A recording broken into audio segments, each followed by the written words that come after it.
The collapse in Baltimore is eerily similar to that deadly tragedy involving the former Sunshine Skyway Bridge. As you may know, it partially collapsed back in 1980 after being hit by a freighter and some dense fog. 35 people lost their lives in that disaster, and many of those victims were on board a Greyhound bus that actually plunged off the bridge at the time. It's a terrible, terrible accident. Nearly 44 years later, there is a new bridge in place with new safety measures as well. News Channel 8's Jeff Patterson joins us live from the Sunshine Skyway Bridge with a look at all of the lessons that have been learned from that tragedy. Jeff. Good evening, Jen and Keith. The large ship hits a major bridge, causing a catastrophic collapse and a loss of life. That was true here in May of 1980 and true again last night in Maryland. This is video of the moment the cargo container ship Dali hit the Francis Scott Key Bridge in Maryland. The weather is clear, and the bridge immediately collapses on impact. The weather is the biggest difference between what happened last night in Maryland and what happened on the morning of May 9th, 1980, when the ship the Summit Venture hit the old Skyway Bridge. It was raining,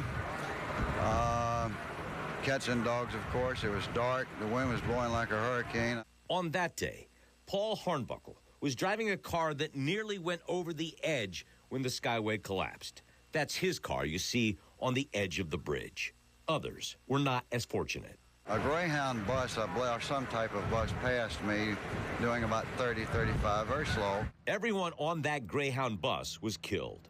35 people in all lost their lives that day. It was just overwhelming. I'd never seen a bridge collapse of any kind prior to that. Bob Hite, our former main anchor here at Channel 8, reported extensively on the Skyway Bridge disaster. And he sees the similarities with the disaster in Maryland. In our case, it's two twin spans. Only one was knocked down. So the artery was not totally closed from St. Pete to Manatee County. Hite says crews worked hard to clear the channel after the Skyway collapse. But he says the size of the Francis Scott Key Bridge is larger. And although President Biden has promised to speed up the process as much as possible, Hite says, based on his experience here, it will take years to replace the Francis Scott Key Bridge. It'll be years. It'll take them months to get all of that iron, or steel rather, out of the water.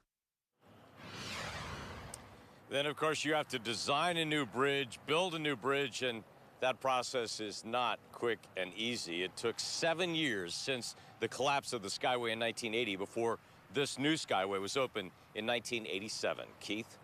Jeff, I remember hearing some of the reporters asking Pete Buttigieg at that news conference just earlier there in Baltimore about the design features on bridges, this one compared to new ones. But are there some new features that go into designing these new bridges that could prevent a similar disaster in the future when something were to hit one pier like that?